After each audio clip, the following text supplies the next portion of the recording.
Perfect. Hello there, everyone, and welcome to Enhance the UK's podcast. I'm joined today by a really special guest. We are discussing lots and lots of different things, but specifically being a disabled person and a parent today. So hello, Fran. Thank you so much for chatting to us today. How are you doing? Yeah, I'm good, thanks, Emily. How are you? Good, yeah, really good. Thank you. Very excited to hear all about your experiences and get some pearls of wisdom from you as well. No pressure. No pressure at all, no pressure. So, do you want to just tell everyone a little bit about yourself and I guess how we have come to be here today would be a good start, wouldn't it? Yeah. So I'm Fran. I am 21, 2 times over and some. Mum to a gorgeous little 7-year-old who keeps me on my toes. She's a gymnast. And when she was 8 months old, I became a one-armed mum after quite a nasty motorbike accident. Mm-hmm. So motherhood and all its trials and excitements and roller coasters turned into even more so when she was only 8 months old. So It's been an interesting 7 years. Yeah, I bet. So I guess the first question, I should probably tell you a little bit about myself as well, shouldn't I? So I'm 27, I've got cerebral palsy, I'm a manual wheelchair user, and I am yet to have children. So I think just from taking the podcast aside, if you like, just from my personal point of view, I'm really looking forward to just hearing from you today and learning about your experiences of being a disabled parent, because let's be honest, I think parenthood for absolutely anyone is a huge decision to make, isn't it? You know, there's so many things to think about. It is life changing in many ways, and I think when you have an impairment of some kind, there is extra things to think about, and loads of those things are going through my head at the moment. So maybe if you want to talk to me a little bit about that 8 months when Lily was 8 months old, that all happening, how did you feel as a woman and as somebody who went from being non-disabled to having an impairment, but also what did it make you think about being a parent? Yeah. So my struggle started before my disability, to be honest. I had a couple of miscarriages before I had Lily. I've tried all sorts of prescribed medication to help you ovulate and things. I have a thing called polycystic ovaries, which makes it rather difficult to ovulate and have children. And the doctors had actually said to me, you're not going to conceive naturally. I tried a thing called Clomid, and then we almost gave up, and I was on the waiting list for IVF. And on that journey and went for one of my assessments, and by normal way of process they do a pregnancy test, and the nurse said to me, you're pregnant. And Wow. she's like, yeah, you're pregnant. And that is my little miracle that is Lily just now. So I was what they call, I was 36 when I had Lily, so that you're deemed a geriatric mum at that age. So it comes with its own challenges and its own worries, especially when you haven't had a smooth journey to that point anyway. But it all worked out fine. I had an amazing pregnancy. I loved being pregnant. My first trimester, I didn't actually have the sickness, but I had the feeling of sickness. Okay. But it was a really lovely pregnancy. I was massive. I was huge. I loved having a bump. For once in my life, I had an excuse for being overweight. That's one thing that I must admit that I'm quite looking forward to. Yeah, but it was just awesome. And the first 7 months couldn't have been better. 7, 8 months.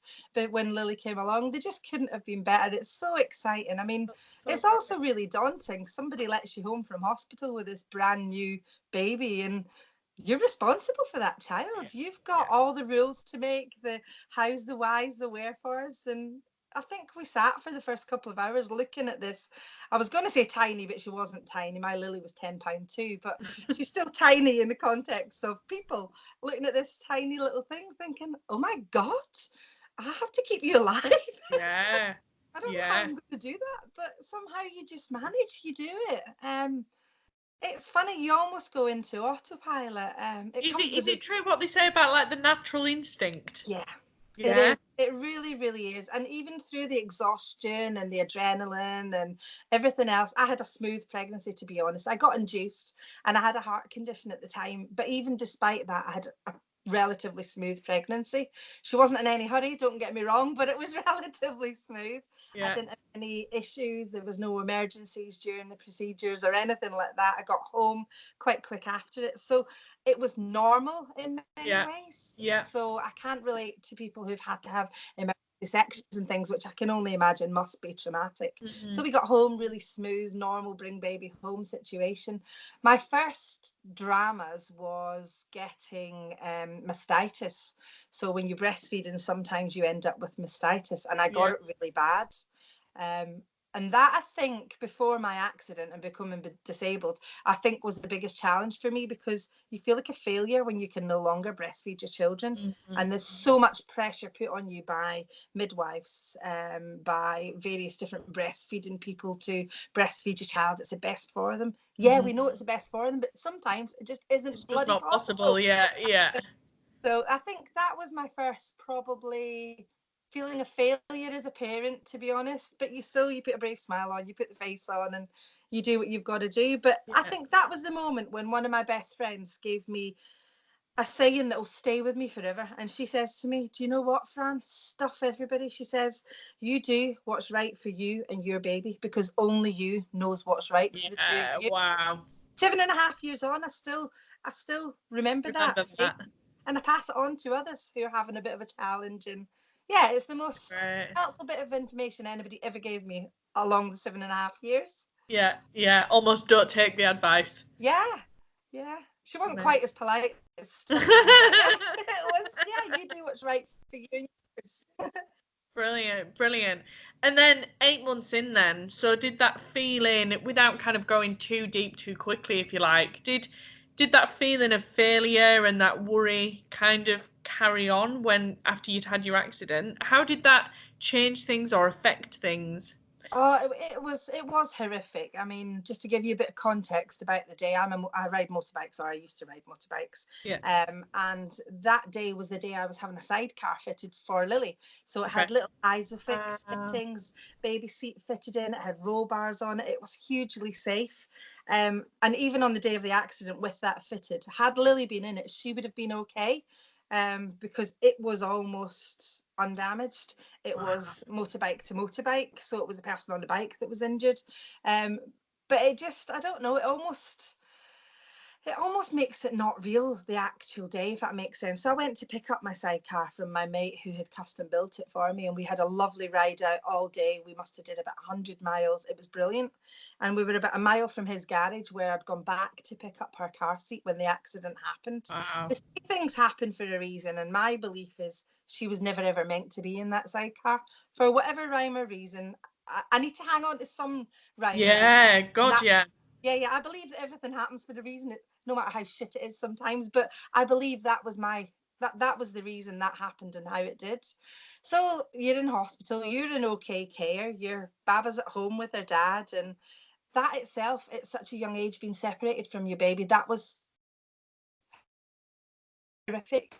Yeah. More horrific for others than me, because I'm heavily medicated. I'm undergoing loads and loads of different surgeries. And they're the ones having to come in and visit me and to see me. But the longer I was in hospital, the more real it became, and the more I missed her. I missed her straight away, don't get me wrong, but the more I realised that I missed her, I've got my wherewithal again, and I know where I am and how things are. And I used to have daily visits from her, but the days it wasn't possible for her to come to hospital to visit me, they were horrendous. And you're lying in hospital trying to recover from something which at this stage we didn't realize just how horrific it was. Um, but at the same time feeling like, I don't know, a multitude of feelings, like I shouldn't have been on the bike in the first place. My priority should have been my daughter. I'm a mum. I should have given up biking. All those things run through your head. I should be at home being mum to my daughter, and instead have I been selfish because here I am lying in hospital, and a million things. And then the longer you're in hospital, the more happens. So she was toddling around when I went into hospital, and by the time I came out, she was walking. I missed her. Wow. And it's just Wow. things like that you can't relive again. So it's Yeah. really hard. Yeah, It's definitely. How long were you in hospital, Fran? I think I was in hospital. My memory is really blank of these times, and I think it's a bit of self-preservation Yeah. mixed with a bit of all the medication. I think it was 5 or 6 weeks at that time I was Wow. in hospital. Yeah. And Long yeah, and enough. I've seen a lot, but it's a long time. A long time. Yeah, absolutely. Wow. So coming back, when you did get back home and kind of readjusting to life, as a disabled parent, were there any kind of, I want to say, like hacks, like life hacks or equipment hacks or product hacks that you kind of had to change something or adapt something to make it work for you? Because that's something that I think lots and lots of disabled people think, right, okay, I really want to become a parent. How am I practically going to make this work for me? Yeah. So any bits of like hints and tips that you could give people, I'm sure would be hugely appreciated. Absolutely. I mean, it was alien. So I thought I had learned to be a decent mum before the accident. Now I would think I was an all right mum. I wasn't Yeah. a bad mum, if I Yeah. say so myself. Wasn't a perfect mum. There's no such thing. But yeah, I was an okay mum, and I came back out of hospital, and I almost felt like I had to learn it all again. Hmm. Just even lifting your baby up. So she was a toddler. She was not running around, but she was on her feet and walking, trying to capture your child with one hand and to lift them up. Yeah. Quickly I got used to putting dungarees on her quite a lot, because then actually you could use the dungarees as something to grab onto to lift them up, and it was That's all amazing. it was like a weightlifting move. It was like a snatch and grab. I used to lift her up with a baby girl, give her a bit of a flick, and then grab her in my arms. Amazing. I couldn't use prams very easily, so getting prams up and down off curbs or even steering them was really difficult. So I started using slings a lot. Yeah. Um, Certain slings were better than others. So Yeah. the ones that go on like backpacks, I found them much easier with the one hand. So I would half do it, then I would slide her in somehow. I don't even today actually know how I managed it, to be honest. And then it would be half attached, half not attached. But the dungarees and the slings were my life saves, to be honest. That's Things like amazing. changing nappies, you can only imagine what changing a nappy's like with one hand. It took me a while to realise, right, just get on the floor and use your feet. So I used to sit on the floor with Lily in between my legs and use my feet either to pin her down or to hold the nappy. And there was times when you had to use your mouth to get like these sticky Velcro Yeah. things on and off. There was one particular incident when she had major diarrhea, and I used to write some blogs, and maybe we can link into it later. I'll save you the details I now, would but love that. that's when I started the term punami. That that was my make or break moment. My ex wasn't around at the time. I'm sat in the middle of the living room floor with this baby with major grade 1 diarrhea. And that was my make or break moment. And I'm here. So it was my make or break. There is a story there, but we might not have time today, Emily. Well, I'm sure we could link people into it in the details of the podcast. Amazing. Wow. So I'm just thinking there from a wheelchair user's point of view as well, like Yeah, slings massively, massively helpful instead of using a pushchair. yeah. I'm just thinking as well, like how I would get my wheelchair and a car seat and a baby into the car all together. You really do kind of have to really think through these processes, don't you? Of course you do. Of course you do. And I think today, even though I don't have a young child today, you see other people with other equipment. And I think today you get quite a lot of things like swiveling car Yeah. seats. The Yeah. ones that swivel in the fittings, those would have been a lifesaver to me years ago. Because even when you've got two arms, before I had my disability, trying to get a car seat in and out of a car with another car parked beside you is really difficult. Really hard. But Yeah. with a disability, you can only access it in a certain way. So you need more room. So being a wheelchair user trying to do that, oh my word, without some really funky equipment, it's going to be a challenge. Yeah. You know, Yeah. running through my head just now though, Emily, and I haven't thought about it before. You know those banana boards that people use to shift from a wheelchair Yes. to a Yeah. seat? Something like that might be useful for wheelchair users. It might just creating a bit more of movement with Yeah, getting things in and out. yeah, and Yeah. linking where you are and where the baby is as well, so that you've not got that risk of, because the biggest risk you've got as a parent is dropping your child. Yeah. Yeah. Wow, there's so much that we could talk There about. There really, really is. is millions. What is, or I guess, what are a couple of bits of advice that you would maybe give to somebody who's disabled, who's thinking of having a child, or somebody who's a new parent? Any kind of, you've already given a great bit of advice, which is to not take other people's advice. But if there was kind of any practical tips or bits of advice that you think might really help people, or would have helped you had you been in this situation now, Yeah. what would they be? It would be groups like this. It would be media like this. It would be having a social circle of people with similar challenges, regardless of what those challenges are. People don't understand. They try to be empathetic, but they just don't get it because they're not Yeah, walking in your shoes. They just have no idea whatsoever. And I'm a real stubborn bugger. I will not ask for help unless I absolutely need it. yeah, But have a forum or just a network of people where you can tap into and say, anybody here got one arm?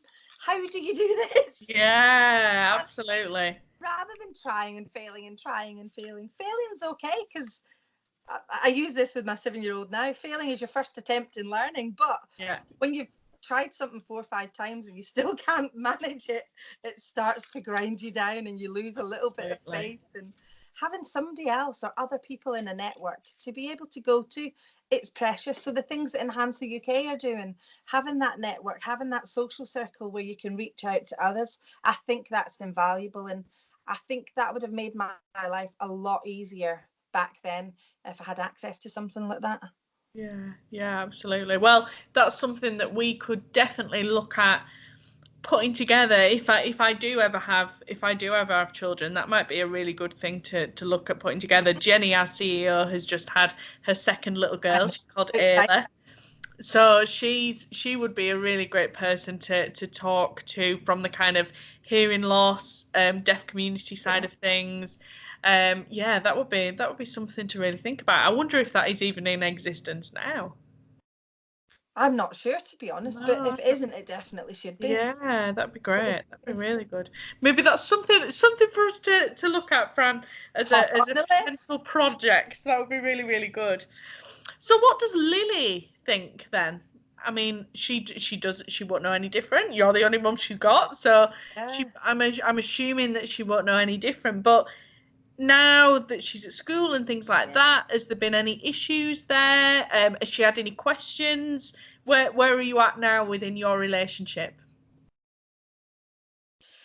Yeah, so she's hugely independent. So as you can imagine, having a parent with disabilities, and even from a really young age, she used to help me get her clothes on. Trying to get a fiddly little baby dress with 2 hands is bad enough, never mind with one. Yeah, So she's now at the age of 7, massively independent. There's nothing she can't do to do with self-care. so So great. she'll do everything from getting up, getting her own breakfast, doing her shower, doing her hair, everything. And we're good teamwork. So the things she can't do yet, we'll do between us. But only recently, it's really interesting point on any issues or now she's at school. Only recently she started sharing with me that when kids keep going on, why has your mum only got one arm? That it starts Hmm. to annoy her and that Hmm. she feels really upset. And when I dig a little deeper and I try to understand what is it about that upsets you, she's like, I feel like they're being unkind to you and I feel sorry for you. And that's really heartbreaking because I don't want her A to feel sorry for me, but B to get ribbed about it at school Yeah, from yeah, kids. Now, to be fair, I think the kids aren't unkind. I think it's the inquisitiveness. But there's a few kids that are over inquisitive, constant, that she's been in school with for 3 years that still bang on about it. And she says those are the ones that really drive her mad. yeah, So I'm so proud of her because recently she started saying, she's just amazing, my mum. Look what she can do with just one arm. Can you yeah. imagine how even more amazing she'd be with two? And I'm like, go on, girl. Deals with it well. She deals with it well. But the older she's getting, the more I'm starting to see the impact that can have on her emotionally at different times. Yeah, yeah, that's very She's, true.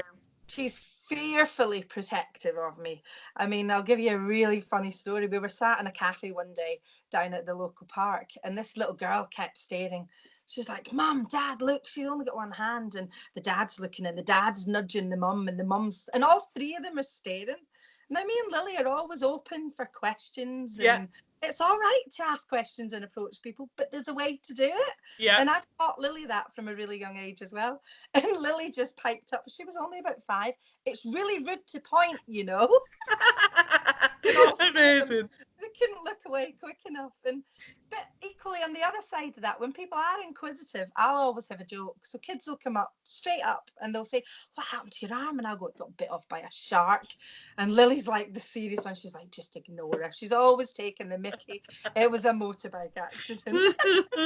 But isn't that amazing that you can just from your impairment, you know, Lily has learned almost like this social and emotional intelligence that I think is really, really difficult to teach people. Yeah, it is. That's so brilliant. It is, and I'm really proud of her. When she was really young, there was a girl that had 2 hearing aids on, and they were brilliant because they were all decorated in kids' tails and things.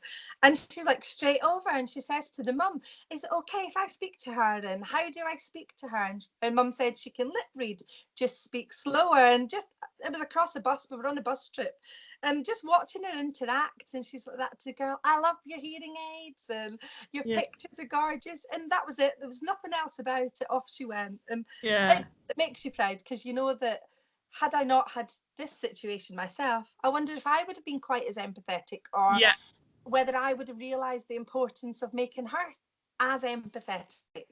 Yeah, absolutely. I always think exactly the same with my impairment as well. You know, yes, it takes away some physical ability and some kind of amazing adventurous mobility that you might have otherwise had, or some interests or some hobbies, but it does give you that emotional and that social intelligence and empathy and all of those things that are really important, and like I say, that you can't really teach other people. So I think that's really beautiful, and that's a really great kind of thing to take out of this as well. So I guess final question really, is there anything else that you would like to say to people, any kind of final point that you'd like to make regarding being a disabled parent, anything that's a good takeaway? Yeah, absolutely. I wouldn't have stopped at Lily. I wouldn't have let my new disability stop me having children. We've tried for years and years, and it's just not meant to be. So I'm lucky to have my little angel that I've got. But I've got a couple of bits of advice. One would be never give up. If you're trying to have a child, never give up. The doctors do not always know it all, because I was waiting for IVF and Lily popped along. But even with a disability, I wouldn't have let that stop me having another child. Yeah, it's a different journey from everyone else's, but it's your journey. So it doesn't matter what your journey is. If it's something you want, you can do it. It doesn't matter how difficult it is. If it's something you want, you can do it. Just, you got to believe in yourself, and you got to believe that it's possible for you. Because I tell you, there's millions of people out there with disabilities that cause them more trouble day by day than you or me or the next person and their parents, and they make it happen and they make it work. You're so right. And I think what you said earlier about having that support network, that's hugely important, isn't it? And just feeling, I think what I've learned as I've got a little bit older is just having that confidence to be open and honest and talking about what you're worried about and what you're excited about. And I think if you share those worries with other people, they become less, don't they? Yeah, they do. And actually, that's probably one final tip I would give. Don't always pretend you're okay. I'm my own worst enemy. I'm really, really rubbish at asking for help. And I've stressed myself out on so many situations because I've been adamant that I can do this on my own, when actually just asking for a bit of help would have saved me and Lily a lot of stress and a lot of hassle. It's okay to not be okay. You're so right. You're so right. Well, thank you so much, Fran. It's been a total pleasure to talk to you, and I've learned a lot. I'm sure the people listening or watching this will have done too. And just to say to anybody who's tuning into this that Enhance the UK do run the Love Lounge. So if you've got any questions regarding dating, sex, love, relationships, please do get in touch with us. And if you've got any comments regarding Fran's interview that you would like some questions to be answered or some extra kind of tips to be shared, please do let us know, and I'm sure Fran would be more than happy to add anything that needs to be added. But thank you so much, and please do like and subscribe, and look forward to more podcasts soon. Thank you so much, Fran. Thanks, Emily. Speak soon. Speak to you soon. Bye.